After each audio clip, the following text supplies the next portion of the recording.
there a time for high street shopping to find the right dress to wear?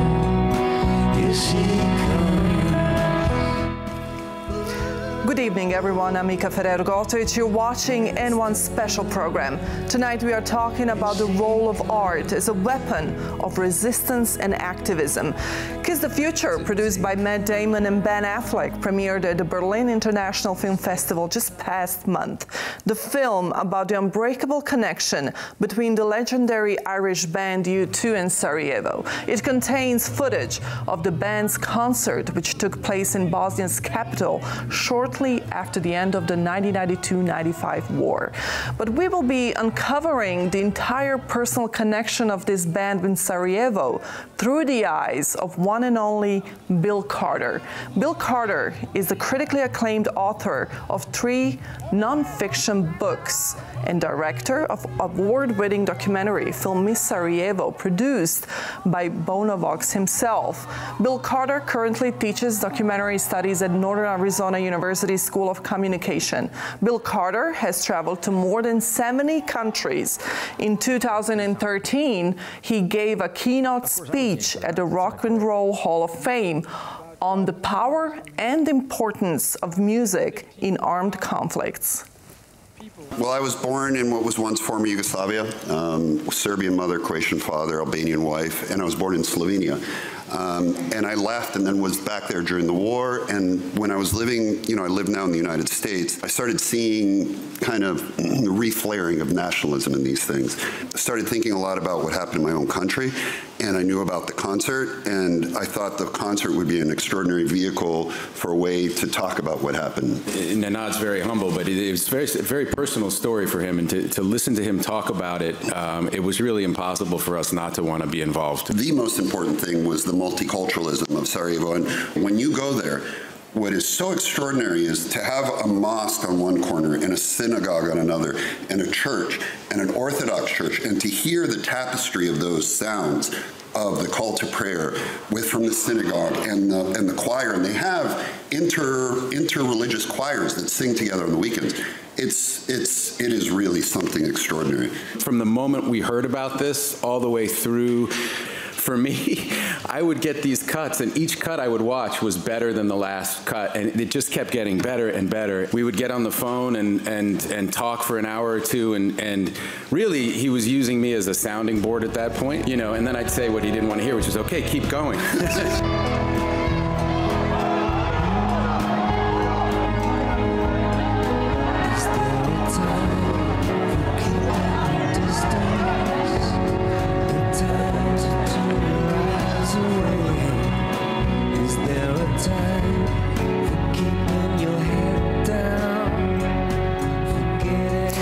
From Sedona, Arizona, I'm welcoming Bill Carter to our show. Bill, welcome to N1, and it's so great to see you again.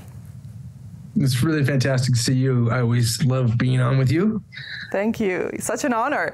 Okay, so there is so much to revisit, to unpack, especially now the topic of U2, Bill Carter, and Sarajevo is in the public eye again. First of all, before we dig into the past, how was the premiere in Berlin? It was incredible. There were so many things about it that were incredible. We had most of the Bosnians that are in the film were able to join us in Berlin, which was great. And then, of course, we had Bono and Adam were there, and Matt Damon, and the entire team of people that helped make the film, and financiers. It was great. It was a big pack of people, and then we had 1,800 people, sold out show. That's and amazing. Standing ovation for 10 minutes. People were very moved. It's a very it's an incredible story, really. How was it for you watching it all and thinking, hey, I did this. I contributed to this in big way. How was it for you? It was strange. I mean, throughout the process of making the film, I had the edit. I could see the footage, right, all the time in my house on a computer. We had a feed. It was weird. It's weird. It's weird to see you on camera. It's weird to see my friends. And not weird in a bad way, just it's very personal. These are very personal stories people are telling. and then of course it brings up other things, right, from that time. So I hope it was cathartic for people to do this, the Bosnians, in some way. And then seeing it on the big screen, I'd never seen it on the big screen. I've always been, over the years, watching it on a computer screen, and seeing it on the big screen was very powerful. And with the sound design, I hadn't heard the sound design, which, by the way, was done by Samir Fulko, a Bosnian person. So that was great. And it was incredible. It was an incredible experience, incredible night. It hits you right there. I was there. This is real. I can imagine. A lot of our viewers are already asking, how did this collaboration with Matt Damon and Ben Affleck come to life? What are their own thoughts on Bosnian War? How much did they really know before getting involved in this project? What do you gather from all that? Yeah, it's a good question. I don't really know how much knowledge they really had. I just know that, and the interaction was mostly with Matt, that he was very moved by the story. That was very clear. And Pearl Street is the name of his company, Ben and Matt's company, and their involvement was huge to get this to go to scale, to make it the kind of documentary that the story deserves. And they came in, the director, Nenad Chichenstein, he had a relationship with Matt, and so he reached out to him. I reached out to Bono. He reached out to Matt. Matt and Bono reached to each other. They know each other, and that's how it got going on a big level, right? So if you're going to navigate Hollywood, you need some people that can navigate it for you.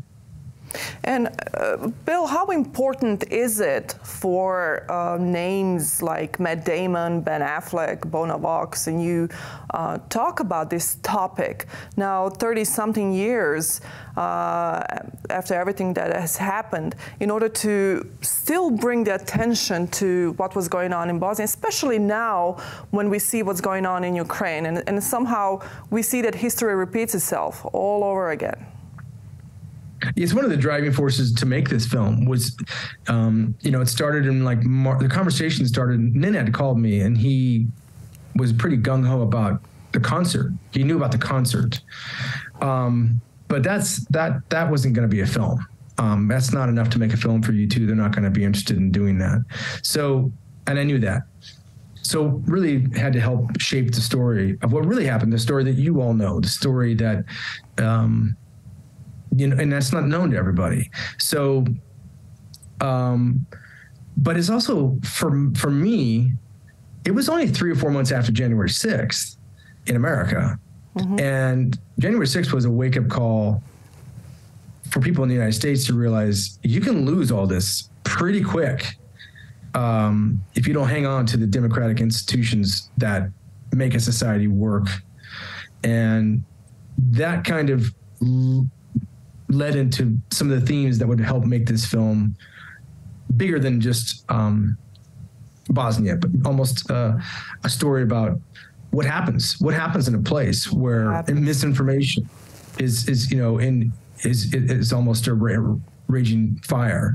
And then you have Ukraine. Ukraine started when we were about to travel to Sarajevo to do our first interviews. And so suddenly there is another war now in Europe when we're filming this historical situation that happened in Sarajevo in Bosnia. And when you look at it, you're thinking nobody's really safe. Nobody's really safe from what can happen if you don't pay attention. Could you tell us something about the storyline about the documentary and on which is built? Yeah, I mean, there's the basic kind of wide angle of this film is that there's a historical opening to it. People help us set that stage of what the world was like back then, kind of post Berlin Wall, and then it quickly gets into the thing that touched me the most when I was there, and I think it's the part that is very unique to Sarajevo, is the culture, and the art and the music and poetry and theater. All that stuff was happening when I was there. And that is one of the things that made me not want to leave. So that kind of comes into play right around there. And then we get into my entry into the story, which is crucial. Is important because because I'm a catalyst, right? I'm a catalyst. I'm the one who reached out to you too, got them involved. But if you didn't, none of it would come out. Yeah, that's an overwhelming thought that sometimes I'm very uncomfortable thinking. You, how was it watching it on a big screen, knowing that is real, that is you, this is what you did? It's a little overwhelming. It's funny, a red carpet moment. I was walking up the red carpet, there's 800 cameras on Bono and Matt and everybody. And I'm walking with Bono, and we get to the very kind of the tip, and he leans in and he's like, you did this. You did this. I knew it. But you were just too humble, of course. I know you. I said we did it. We did it. But that's what a team player usually says. But if you didn't, if you weren't here, if you didn't see what was going on, if you didn't have that interest, if you weren't the aid worker, if you weren't the journalist that you were, that is so powerful. It starts with you. We have to be honest here. Okay, before we continue about this, thank you so much for giving up a little bit of information about Kiss the Future. But let's go back to the 1993. And the band first became involved with Sarajevo exactly on the 1993, their Zoo TV tour, after being approached by you after that interview in Italy, right? Being approached by you, bringing attention to the siege of Sarajevo. So the band conducted nightly satellite transmissions with Bosnians during their shows. Before we continue and dig into this, let's watch it. You don't know you don't know what you're seeing, if it's real. You can't tell the difference anymore between the adverts and what's happening on CNN or what's coming in on satellite. You can't ask the TV questions. You can't ask the television hard questions. Well, this is Zoo TV, and we're going to try and ask the television some questions, because we sent a satellite dish into the city of Sarajevo, and we got a friend there, a cool guy called Bill Carter, rock and roll fan. Let's see if we can get him on the line. Is it working? You there, Bill? Yeah, I hear you, Bono. Well, you got, I don't know, 50,000 people here, and we just wanted to say to you that it might not be on the news as much as we'd like, it might not be on the TV as much as it'd like, but you are with us tonight, you're with us here, and you're in our hearts tonight. Thank you. What's been happening today? Well, it's about 11 o'clock here in Sarajevo. And today the fighting is very little, but there's a general fear in town that the town is getting smaller. The perimeter of the town is being fought, and the people are having to come to the center of town. And so the supplies of food and water and gas are becoming more of a problem.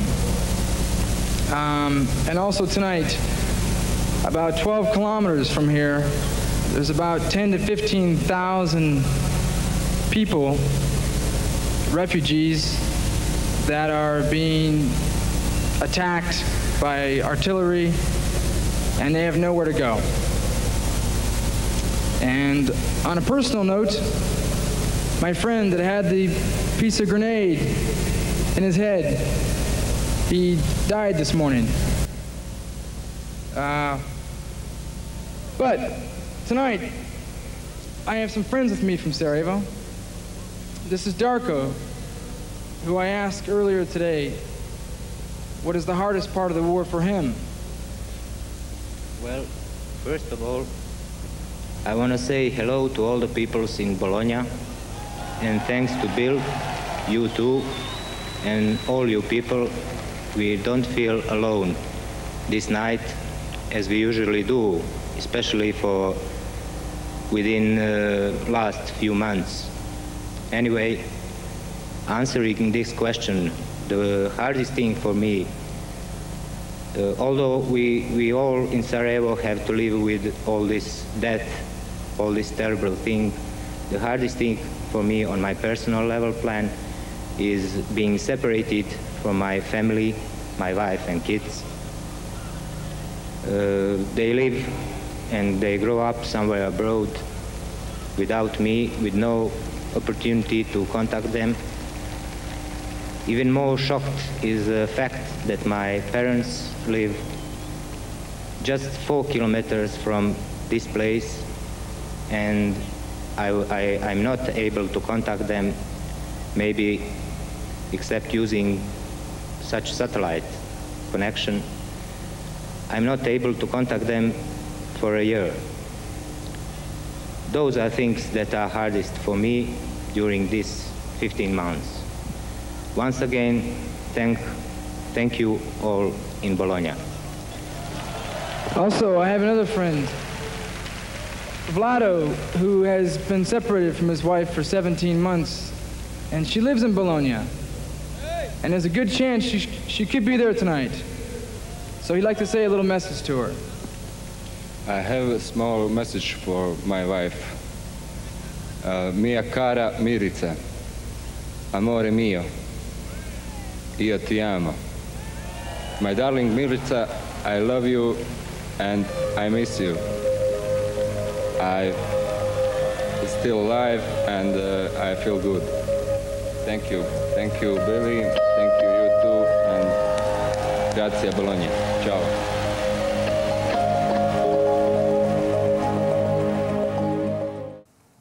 This is just incredible. Bill, can you tell us more about that day, about your friend that got killed, and what really happened, what was really going on?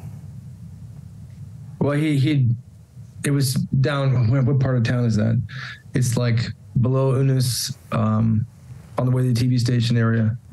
And it just, like many people, he got shrapnel, a random bombing. But, as it happened back then, if you didn't have, it was hard. It's hard for the doctors. It was hard for people to save people, I mean, when I was with the Serious Road Trip, we would smuggle morphine in and give it to the doctors at Kosovo. Because, that was a nightmare in there. So, and what the work they did was incredible in that hospital to save people. Sorry, I went off story there. My fault. No. I was asking you about it exactly. Sometimes, we listen to people, we see the bigger picture, but we never really ask them how they were doing at the time. And I'm just wondering how you were doing then. And you showed up that night with two of your friends, that one of them said hi to his wife, hopefully, that she was watching that concert that was in Italy. And it's a very moving story. But that started somehow the satellite transmissions possible. And how did you come to that idea? How did it all start for you? When did you say, okay, it's not maybe practical for you to come to Sarajevo because of security reasons, obviously, but let's do something else. Let's bring Bosnia and Sarajevans to the world. Yeah. Now this is all in the movie, so I don't really want to give away too much. But but I mean, there's a lot of it's just historical facts, so it's okay. But how it's told in the film is quite good. I basically had the idea. I saw you two down at Rat Art in the TV station, and I saw them on MTV talking about Bosnia, like sending a message to Bosnia. And I thought to myself, okay, these people are Irish. They're almost my age, not quite, And I thought, well, they're maybe they'd be receptive to talking. So it was kind of a harebrained idea. And there's a series of events that happens with me and the people in the TV station trying to get a fax to send to them. That I won't tell you about because it's in the film. But it did work, and I was able to communicate to them and basically faked my way into that interview room with him and do the interview. The interview itself is also, it's an amazing interview because it's a terrible interview, by the way. Terrible, but it's a great conversation. Terrible interview. And that conversation is that conversation is the baseline of everything that would happen after that. So that 15 minutes we spent in that room together is basically the foundation that everything has been built on that I've done with U2 in Bosnia, and it's kind of amazing. It is kind of amazing. It is amazing, not kind of amazing. It is amazing. How did you? You were probably looking at yourself from outside of your body, saying, "I'm here. I'm doing it. I better do it now." Right? Did you catch yourself thinking, "How the hell am I here?" Yeah, I caught myself doing that, but it's a really good question. I think back to that time, that night, and things were moving so fast. So, because someone like Bono can make things move fast. And so I was just hanging on. And the whole thing was made up on the spot. What's next? Or what are we going to do? Or, so it was tricky I just went with it. And the reason is, and this is the really most important thing, really. The reason is because I wanted to get the people I knew that were in Sarajevo heard. So to me, that was the mission. So I didn't really care if I failed or if I was, meaning if I failed like professionally or something, but I needed it to get to happen. And so that was the energy behind me. And as long as that energy was my energy, I felt like I was invincible, because what I'm asking for is very simple. I wasn't asking for money or, all the trappings that would come along with someone maybe meeting them. I just wanted this one thing. So that, I think, is why this could work, because the intent was clear. It was clear. Because usually you'll have journalists go to war zones or try to get a message out, but sometimes, they themselves become the news, which is something that a real journalist would never want. Real journalists would want the voices to be heard of the people who are suffering. That's exactly what you've done. First of all, thank you for that. I mean, all your contribution to this country and to this city is just amazing. Thank you. I really want to thank you on behalf of all the Bosnians, Herzegovinians. And the messages are very clear. I do want to play another clip exactly about the messages. This is a U2 concert in Britain with a satellite link to Sarajevo, and these are the messages of the women Sarajevans for the British audience. So let's watch it. My name is Elma, and I'm Muslim, only by name. I'm not religious. These are my friends. Olja is Serb, and the other is half Croat, half Serb. We have been friends for 25 years. And in this war, our friendship became stronger and deeper. Although they want to separate us into three nationality countries, but we want to live together, and we shall live together for the rest of our lives. We still here and stay here. I'm sorry.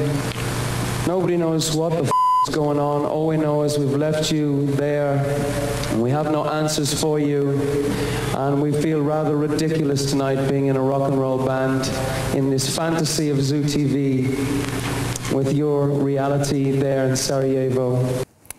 Again, another great message, especially from Bono coming.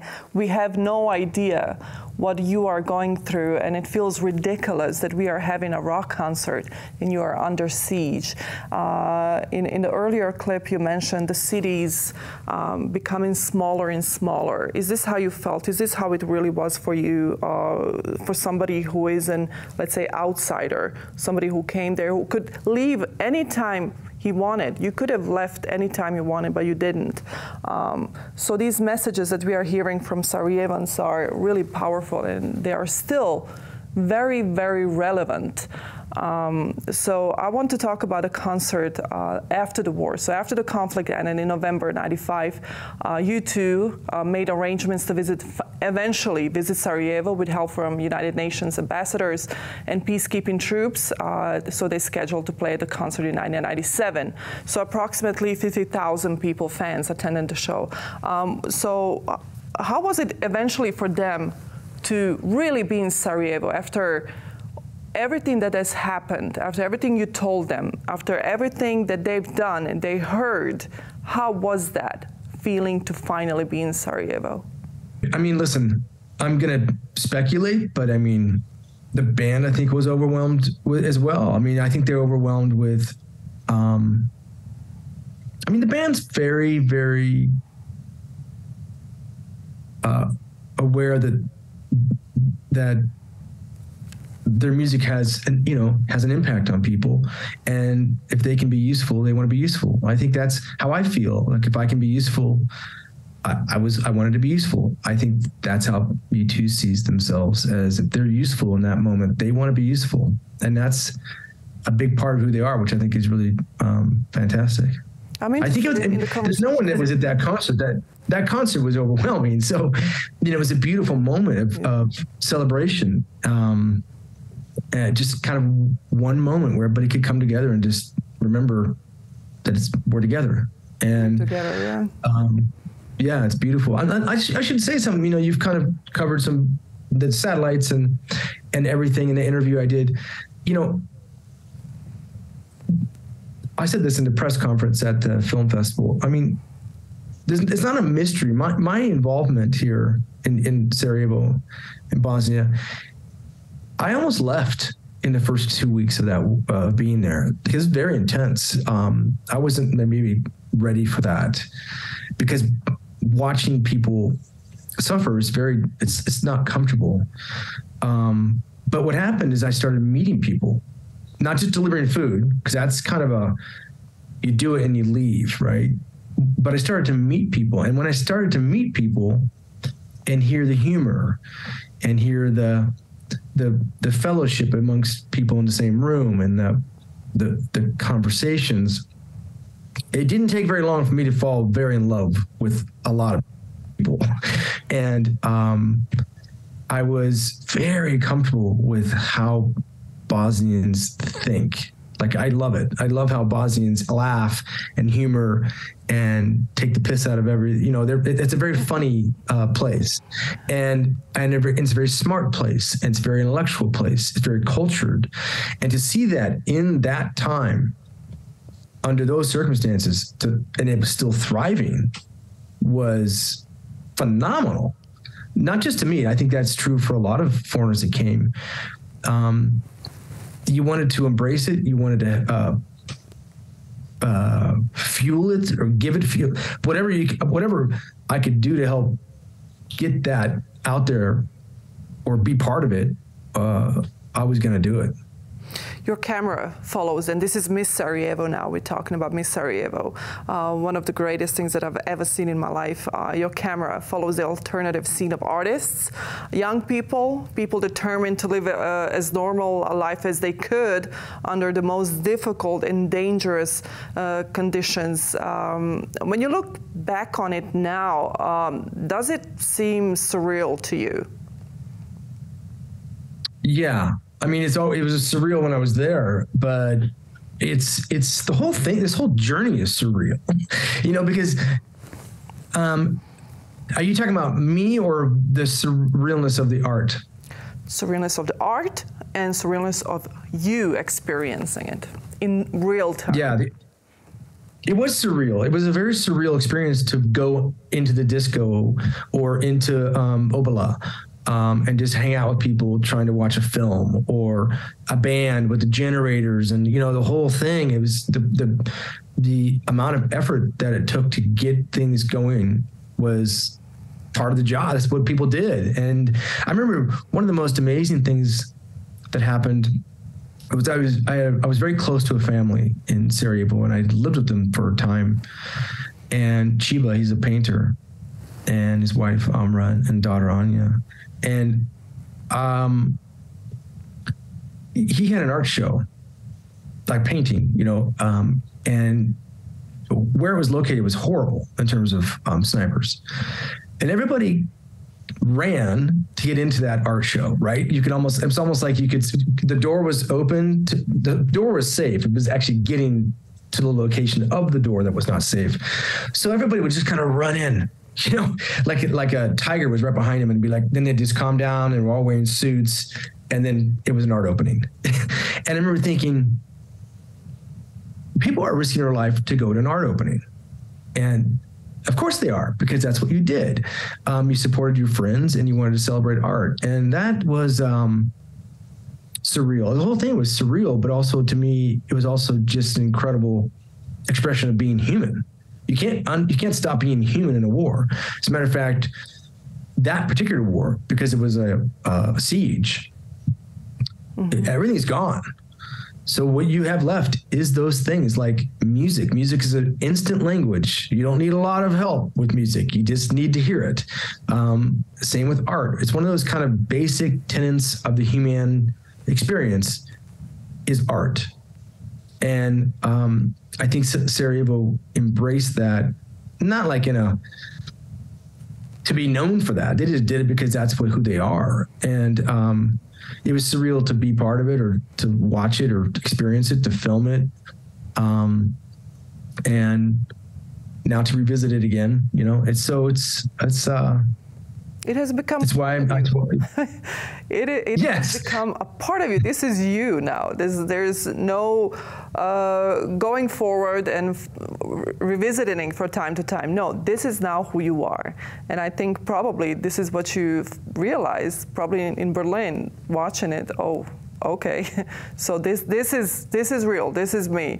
I've read something about you, and I love this. I would like to, have you elaborate on this. It says Carter described his experiences in Sarajevo, helping Bosnians while surviving the dangerous living conditions.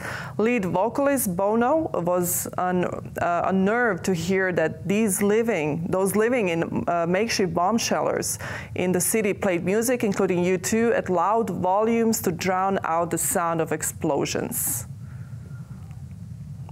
Can you elaborate? You mean U2? Yeah.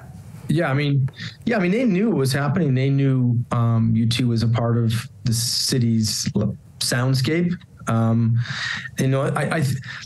I was the person who connected to U2, but I think U2 was already, they were aware. They were.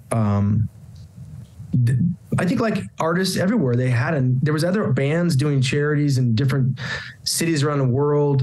I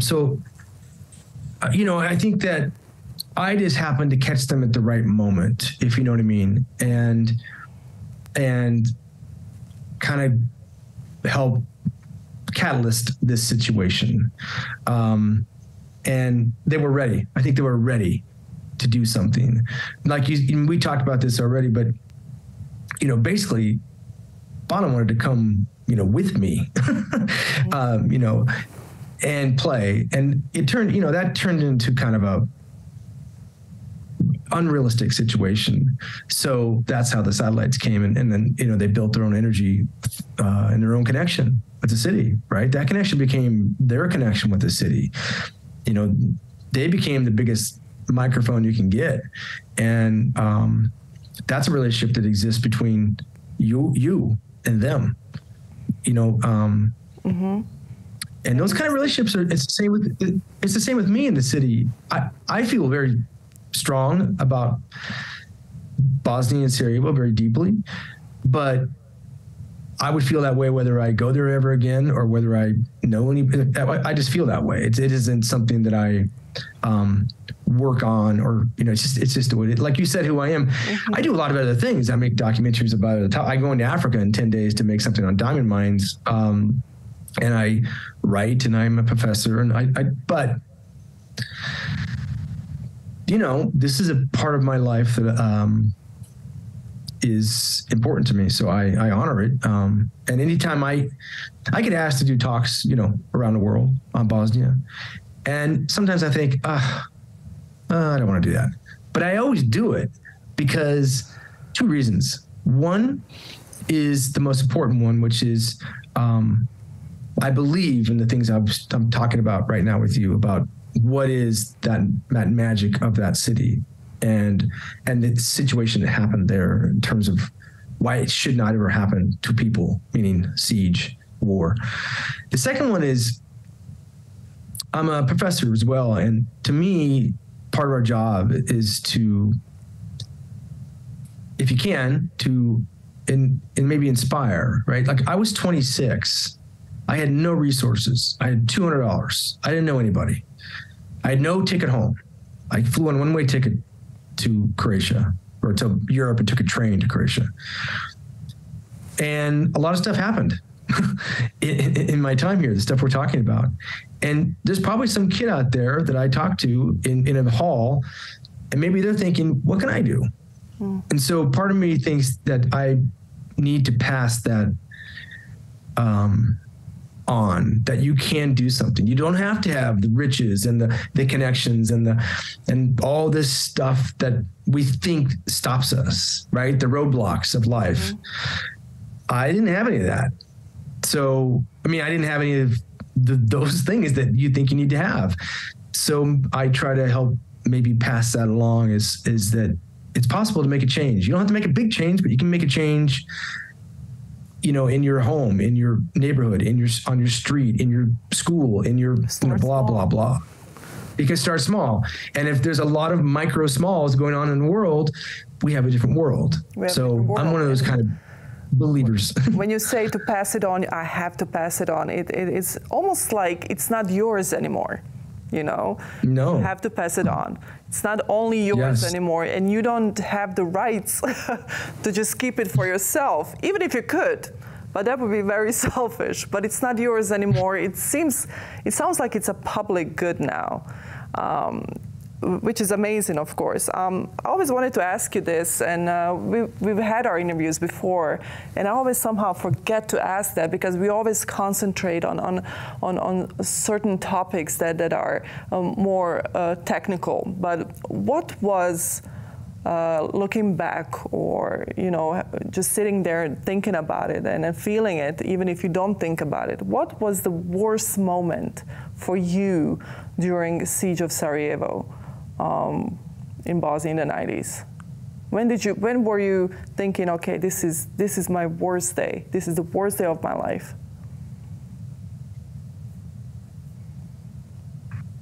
Well, I had a few of those. Being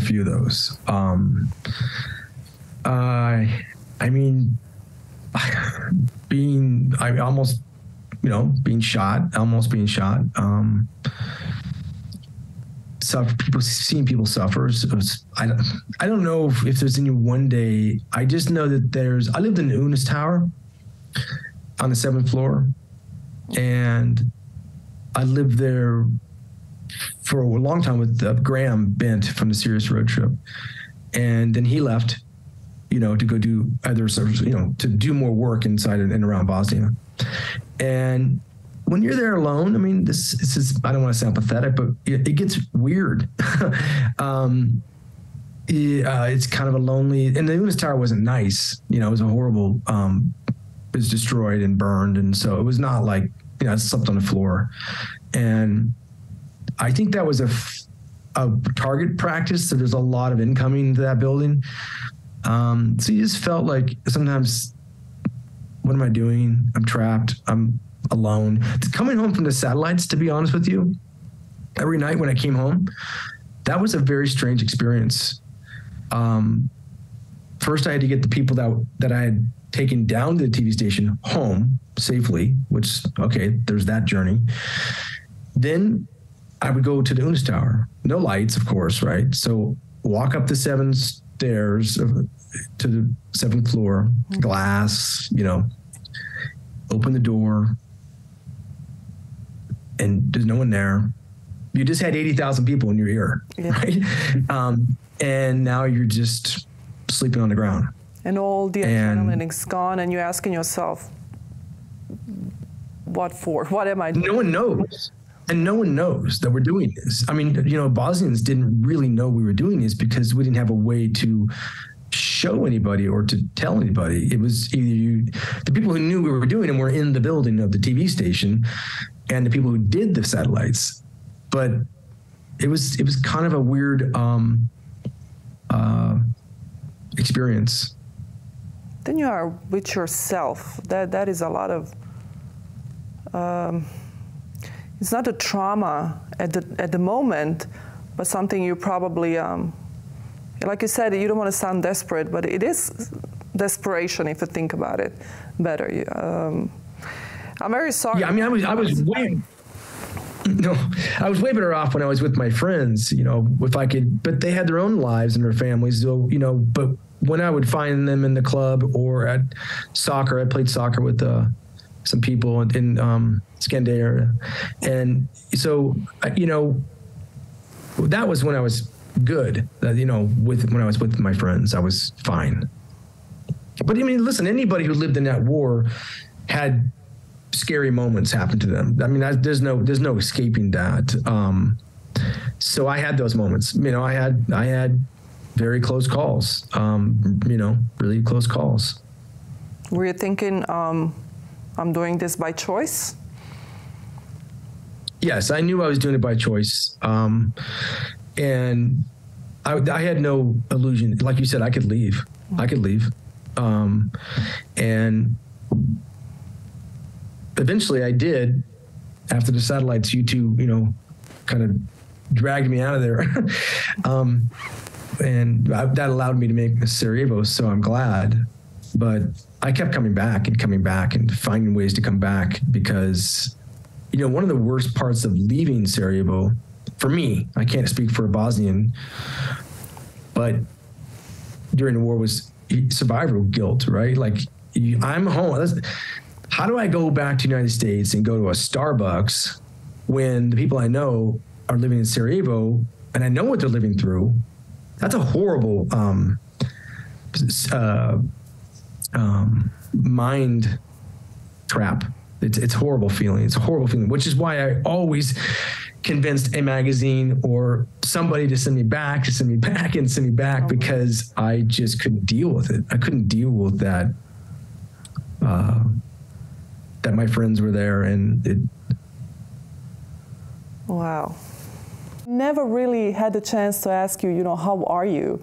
You know, how was it for you? How are you today? Yeah. I'm okay now. I mean, you know, we didn't talk about this, but I mean, for 4 or 5 years after that, I was a fucking wreck, you know?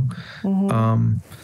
And it took a lot to find ground, you know, find earth, find a place, you know, and it took a long time. And I think that's true of anybody that has spent a long time there. You've done an amazing thing for the people here, especially in the times when things were really bad, as you know. And I just hope I know you're humble again, but I hope you just know that, like, really thank you. But, okay, I accept. I always. Okay, that's all I wanted. Just accept it. Yeah, I know. Yeah, I accept it, but yeah, I accept it. But my joy is really the friendships I've created there. That's what that's what I hang on to. Thank you for telling me this. I never knew this. You know, you are always welcome here. You know, this is your home. And I understand that. I live with that feeling for 27 years. Yeah, I'm sure you did. I mean, most people, right. I know. And I know that you will always keep this narrative going.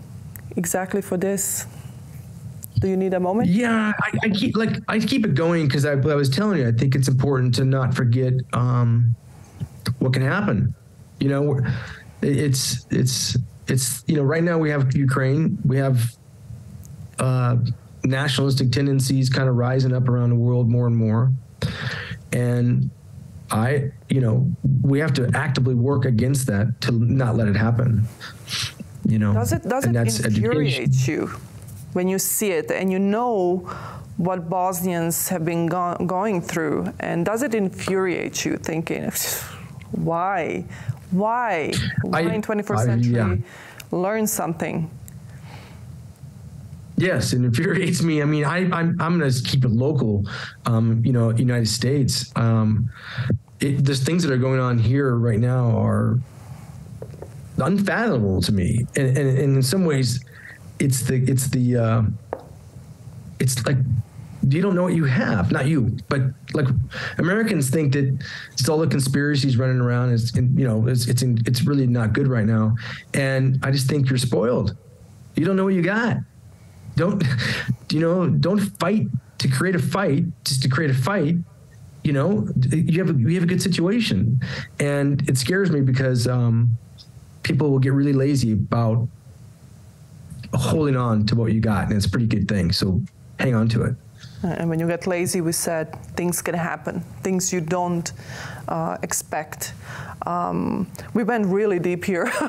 I'm sorry for that, but I was really wondering what was going through your mind, and you know, having you here, and I'm just trying to put myself in your shoes. Before I let you go, if we could maybe get an information on when could we see the Kiss the Future documentary? Is anything scheduled? Are you guys coming to Sarajevo Film Festival? Is anything you can give me? No. No? Okay. No, meaning I can't give you much. Yeah, I can't give you much there. There's you know, I can't. There's people working on things, so I can't really speak about that. But I want to say something to you that you kind of talked about with me. Mm-hmm. I did none of what I did there so that I could be on your show, or that I could write a book, or that I could make a film, or that I could. That is not why I did what I did. It's I know. It's a byproduct. It's a byproduct, but it's not why I did what I did. I know. We already said that. It's a public good. It's not yours anymore. Give it up. Give it up, Bill. All right. You got it. You can have it. We're having it. We know this. I know this. We know this. It's mine to ask if you have anything else to tell audiences who are really, really happy always to see you and to hear from you. Here's your chance once more. Oh, you know, I'm sure they've had enough of me, but you know, just stay who you are. I mean, I know it's there's a tough time there in terms of politics, and you know, I know what's going on, but you have a lot of friends and allies, and we believe in you, so keep it going. That is beautiful. Thank you so much. Thank you really for speaking to us once more. Looking forward to seeing you in Sarajevo. Yeah, me too. Let's do something together. Thank you, Bill. Okay. Thank you. Thank you.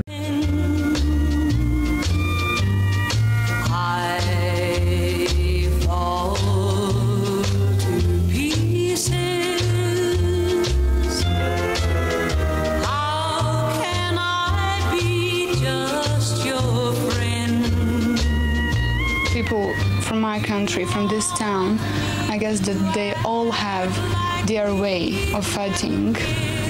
So not just men with guns, but also women with their beauty. Pretend we've never met, and I've tried, but my son is most important for me, not my life anymore. His life is important for me, to give him normal education, normal youth, normal living, without shells, without grenades, without jetniks, without these fucking bloody politicians. There is no interest zone. to them here in Bosnia. Why not? It's in Europe. Yes, it's in Europe, but if they wanted to do something, they did it in the beginning. Is there a time for keeping distance? A time to turn your eyes away? Is there a time for keeping your head down? Forgetting all of the day? Is there a time for cool and lipstick? A time for cutting hair? Is there a time for high street shopping to find the right dress to wear? Here she comes. Ooh, it's turned around. Here she comes.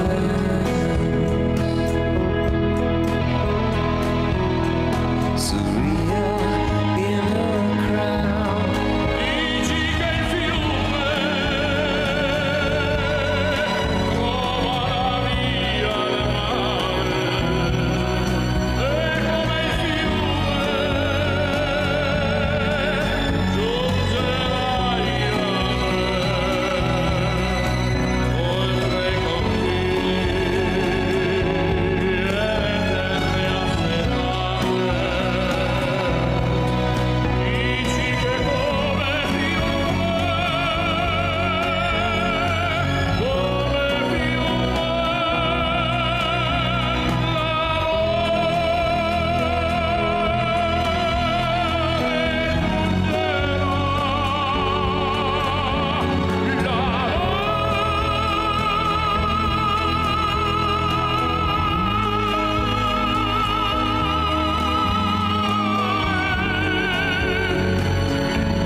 I'm Muslim, but I go sometimes in church.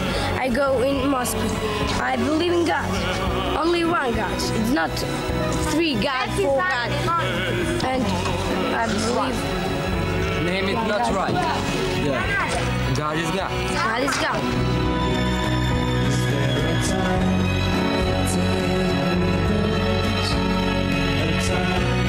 for Christmas trees? Is there a time for waiting tables and the night is set to freeze?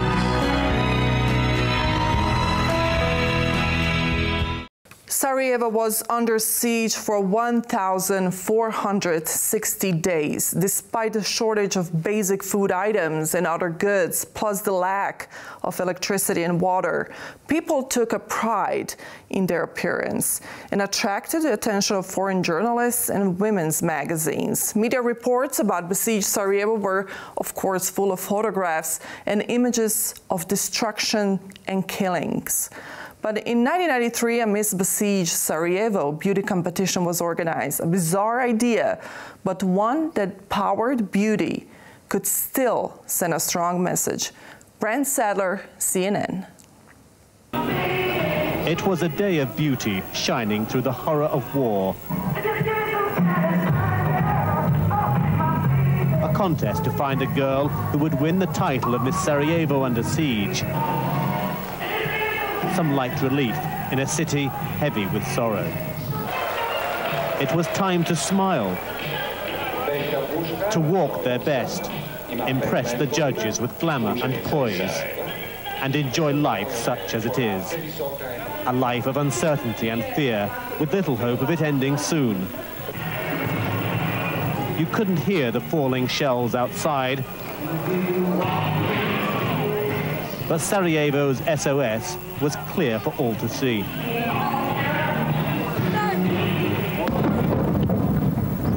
This is what happened on the day they tried to name the siege queen a week earlier. Shells rained down, bringing more death and destruction. Since then, the city has been hit by sporadic artillery fire, striking daily at anybody, at any time, anywhere.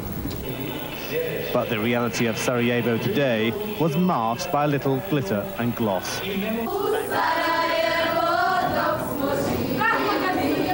They sang for Sarajevo, a song of no surrender.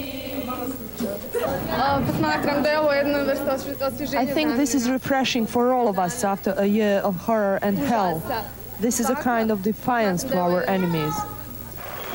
Several hundred joyous people braved the shelling to watch. One of Sarajevo's defending generals joined the judges, whose scoring narrowed it down to 3 finalists. There were no prizes, no crown. First, second and third were announced in reverse order, as is customary. The runners-up hid their disappointment well. And when the winner was announced, she looked dumbfounded at her new title, just like winners anywhere else.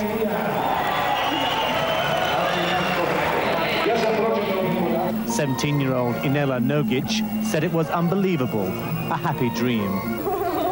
But when Inela and her friends went home, their pleasant dream turned into a continuing nightmare. Brent Sadler, CNN, Sarajevo.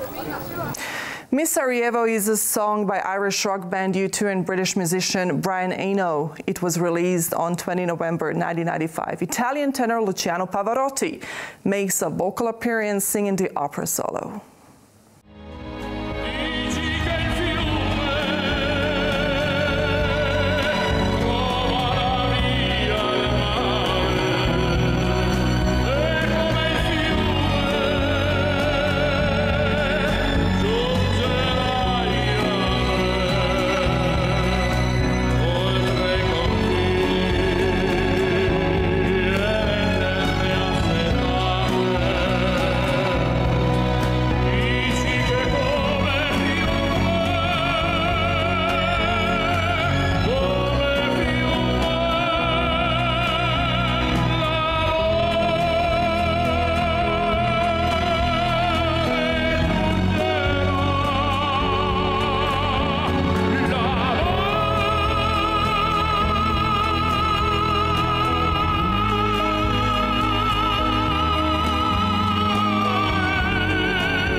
We revisited the long-loved relationship between U2, Bill Carter, of course, in Sarajevo, and Carter right in the center of it. I'm Mika Ferrer-Gotic. Thank you for watching.